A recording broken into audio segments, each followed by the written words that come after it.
Somewhere right now, someone is grinding through decades of work they don't particularly enjoy, deferring the actual living part of their life to some distant, unguaranteed future called retirement, trusting that the wait will eventually be worth it. One entrepreneur looked at that arrangement and decided it was, quite simply, a bad deal, built on assumptions nobody had actually bothered to question. So he set out to prove those assumptions wrong, using himself as the test case.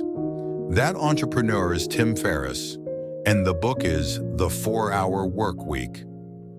Ferriss built and sold a nutritional supplement business, then used the systems and mindset he developed, doing it to radically restructure his own working life, cutting his hours down to a small fraction of what they'd been while maintaining, and eventually increasing his income and freedom. The book is his attempt to generalize what he learned into a repeatable framework organized around 4 core movements he abbreviates as DEAL: definition, elimination, automation, and liberation. His central argument runs directly against the standard life plan most people default to without ever examining it. Work hard for decades, defer real enjoyment until retirement, and hope your health and energy are still intact by the time that deferred life finally arrives. The book begins by attacking that deferred plan directly, and this is where Ferriss introduces what he calls the new rich, a category of people who measure their wealth not by total income or net worth alone, but by something he calls relative income. Essentially, income measured against the actual amount of time and freedom required to earn it. Under this framing, someone earning a modest amount while working only a few hours a week, with full control over where and when that work happens, may be genuinely wealthier in practical terms than someone earning several times as much while working 80-hour weeks with no control over their schedule at all. The goal in Ferriss's framing was never simply to accumulate the largest possible number in a bank account. It was to design a life with maximum freedom over time and location, using money as one tool among several to achieve that, rather than treating money accumulation as the entire goal by itself. To actually pursue that kind of life deliberately, Ferriss argues most people need to replace vague, conventional goal setting with something more specific, and he introduces a tool he calls dreamlining, essentially taking abstract dreams and converting them into concrete goals with real numbers and real deadlines attached, rather than leaving them as pleasant but ultimately inactionable wishes. Rather than a vague wish to travel more, dreamlining asks for a specific destination, a specific time frame, and a specific calculated cost, converted down into a concrete monthly income target required to fund it. This transforms an abstract aspiration into something closer to a solvable problem with a defined number that can actually be worked toward directly, rather than remaining a wish permanently deferred for lack of any concrete plan attached to it. Alongside dreamlining, Ferriss introduces a technique meant to address the actual force that keeps most people from acting on ambitious goals in the first place: fear, specifically the vague, unexamined fear of what might go wrong if a comfortable, familiar arrangement is disrupted. He calls this technique fear setting, and it deliberately inverts traditional goal setting by asking a person to sit down and define, in specific, granular detail, the actual worst-case outcome of taking a given risk, rather than letting that worst case remain a vague, looming cloud of anxiety. Once defined precisely, The exercise then asks what concrete steps could be taken to prevent that worst case from happening, and what concrete steps could be taken to repair the damage if it happened anyway. Ferriss's argument is that a fear examined this closely almost always turns out to be far more survivable and far less permanent than the same fear left vague and unexamined. And that vagueness itself, more than the actual risk, is usually what keeps people stuck in arrangements they'd otherwise be willing to leave. With a clearer sense of the actual goal and a diffused sense of the risk involved in pursuing it, the book moves into elimination, the section devoted to cutting away the enormous amount of daily activity that consumes time without producing meaningful results. Ferriss leans heavily here on the 80-20 principle, the observation that a small fraction of your efforts and relationships typically produce the overwhelming majority of your meaningful results, while the remaining majority of your activity contributes comparatively little.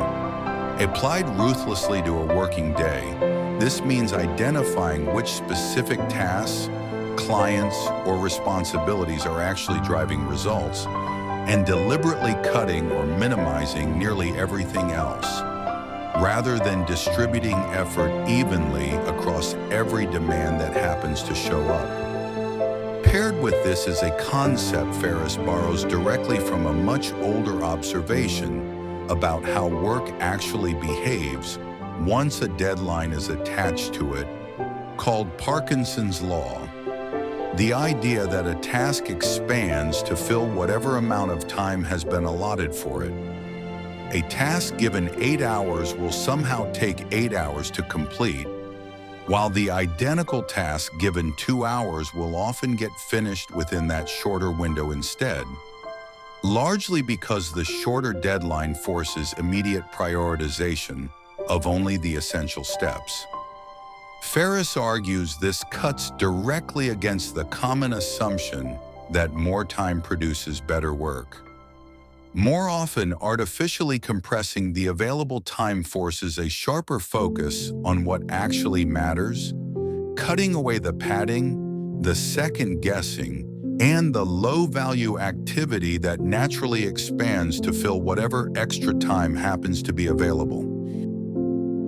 This same logic of elimination extends into how Ferriss treats incoming information, an area where he's especially direct. He advocates for what he calls a low-information diet, deliberately reducing consumption of news, email, and other constant incoming information streams, on the grounds that the overwhelming majority of it demands attention without actually requiring any real action or decision from the person consuming it. Checking email constantly throughout the day, rather than in a small number of deliberately scheduled batches, fragments attention and creates a false sense of urgency around messages that, examined honestly, rarely require an immediate response at all. Ferriss frames this reduction not as ignorance for its own sake, but as a deliberate reallocation of limited attention toward the smaller number of things that genuinely warrant it. He extends this same principle of batching beyond just email, arguing that switching between different types of tasks throughout the day carries a real, often invisible cost, since each switch requires the mind to reorient before it can work effectively again. Grouping similar tasks together, handling all correspondence in one dedicated block, rather than scattering it across the day, or batching a week's worth of a repeated task into a single concentrated session, reduces the number of these costly transitions considerably. Ferriss argues this single change alone often frees up a surprising amount of otherwise invisible time, not because any individual task gets easier, but because the constant switching between unrelated tasks was quietly consuming far more attention than any of the tasks themselves. Before moving into automation, Ferriss also addresses a psychological obstacle he considers just as important as any tactical technique in the book: an ingrained discomfort with rejection and social risk, which he argues quietly limits far more decisions than people realize, well beyond the specific context of career or income. He describes deliberately practicing what he calls comfort challenges, small, uncomfortable social exercises undertaken specifically to build tolerance for rejection and awkwardness, such as approaching a stranger with an unusual request. The purpose isn't the specific outcome of any individual exercise. It's the cumulative effect of discovering, repeatedly, that the imagined consequences of social risk are almost always worse in anticipation than in actual experience. A discovery Ferriss argues directly strengthens a person's willingness to take the larger, more consequential risks the rest of the book's framework actually requires, like negotiating an unconventional work arrangement or leaving a stable but unsatisfying job. Having cleared away what doesn't matter, the book turns to automation, focused specifically on removing yourself as the essential, constant bottleneck in your own income and daily operations. Ferriss describes outsourcing routine tasks, both personal and professional, to virtual assistants and other outside support, freeing up hours that would otherwise be consumed by low-value work that doesn't actually require your specific, personal attention to complete. Beyond simply outsourcing existing tasks, he also describes deliberately building what he calls a muse, a simple, largely automated source of income, specifically designed from the outset to require minimal ongoing daily involvement once it's up and running, in direct contrast to a traditional business built around constant, hands-on management.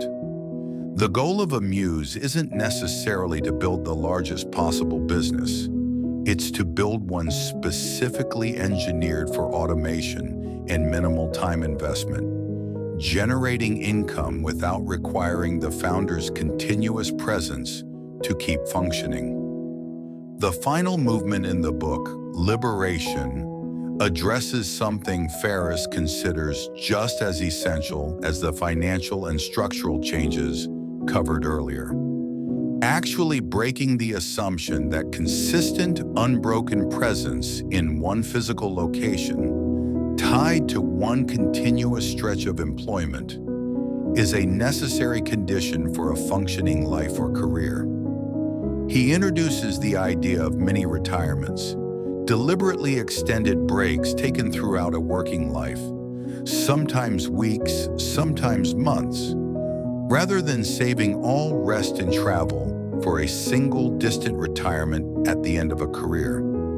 This isn't framed as simple vacationing. It's framed as a genuine redistribution of leisure and exploration across an entire lifetime, rather than concentrating it all into a brief window at the very end, when health, energy, and opportunity may all be considerably diminished compared to earlier years. Ferriss also addresses the practical mechanics of actually negotiating this kind of freedom within an existing job, rather than assuming liberation always requires quitting outright. He describes strategies for proposing remote work or a flexible location arrangement to an employer, often by first demonstrating increased output or efficiency under a trial arrangement, making the case on the basis of results rather than simply requesting the flexibility outright and hoping it's granted on trust alone. Running throughout this final section is a broader principle Ferriss returns to repeatedly: testing a major change on a smaller, reversible scale before committing to it fully and permanently. Rather than treating a decision like quitting a stable job or relocating entirely as an irreversible, all-or-nothing leap, he advocates for structuring these transitions as deliberate trial runs wherever possible.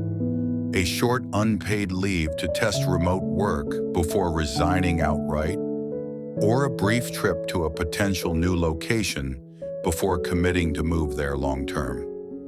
This approach directly extends the logic introduced earlier in fear setting.